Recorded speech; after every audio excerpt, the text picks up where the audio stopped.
si Ginang Violeta V. Canlas, tagapagturo sa ika-4 na baitang Pangkat Rizal, upang ipakilala sa atin ang ating panauhing tagapagsalita. Palakpakan po natin siya.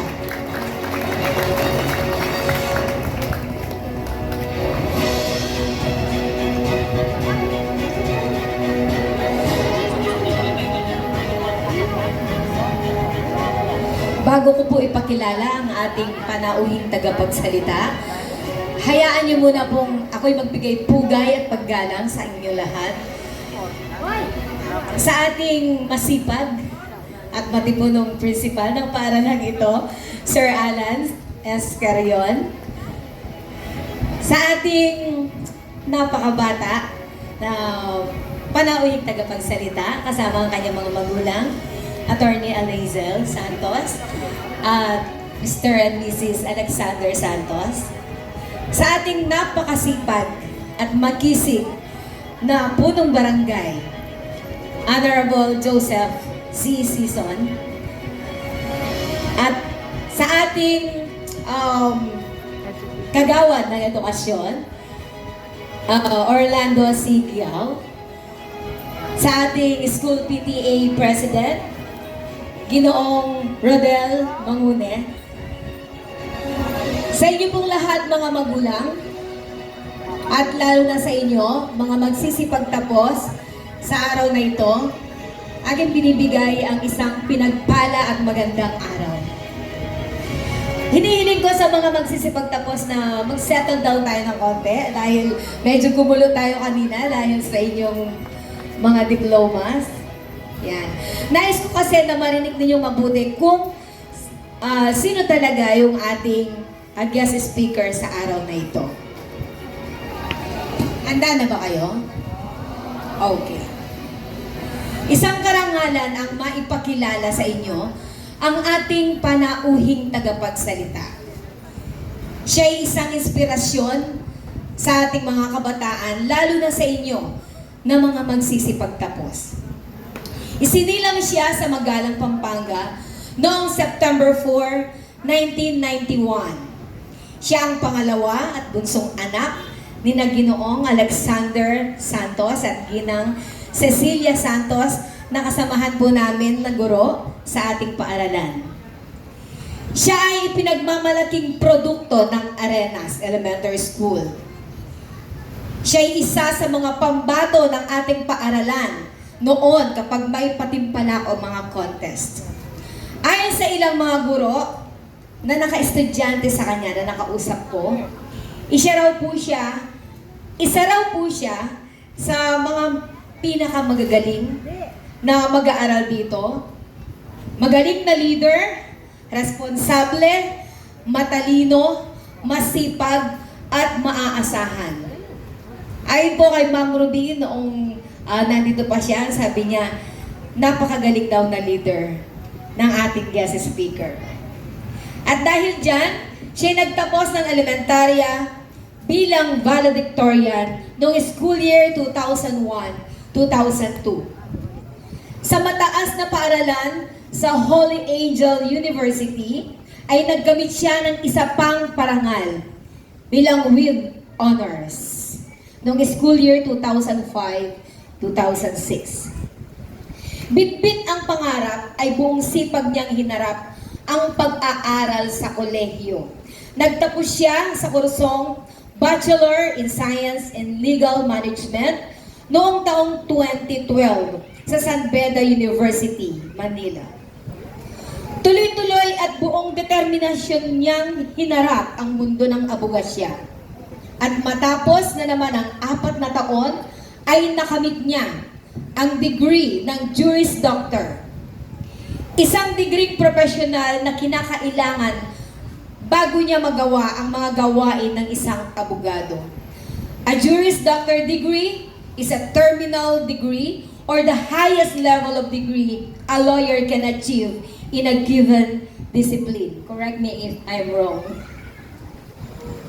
So, year 2017, isa na po siyang Juris Doctor holder.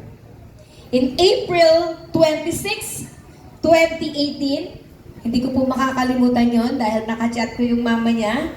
Napaiyak sila sa tuwa at pasasalamat dahil naipasa niya ang bar exam for lawyers.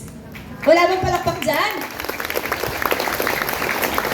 Deserve po niya yung palakpak na yon dahil yung pong exam na yon is the most difficult exam ayon sa aking search in the Philippines, as they say.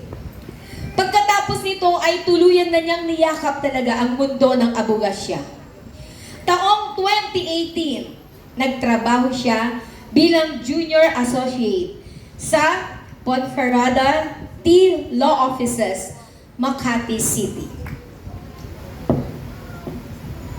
Ayoko pong magkamali. Baka mademanda ako.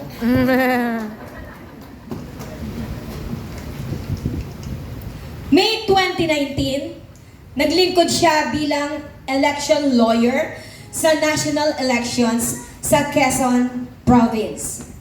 From August 2018 to November 2019, siya naman ay nagtrabaho bilang associate lawyer sa Benitez Salem Baldonado Law Firm sa Makati City. From November 2019 to September 2022, siya ay naging associate lawyer sa Raquedan Law Offices, Quezon City.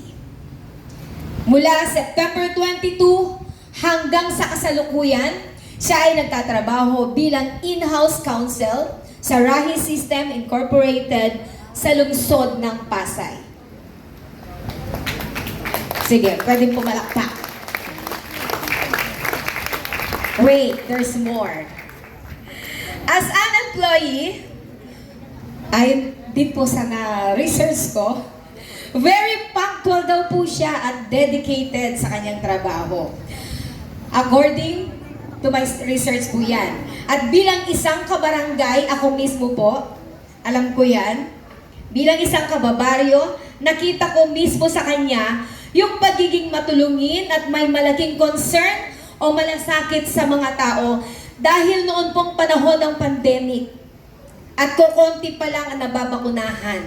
Isa po siya sa mga tumulong upang makakuha ng anti-COVID vaccine ang mga tao sa ating barangay.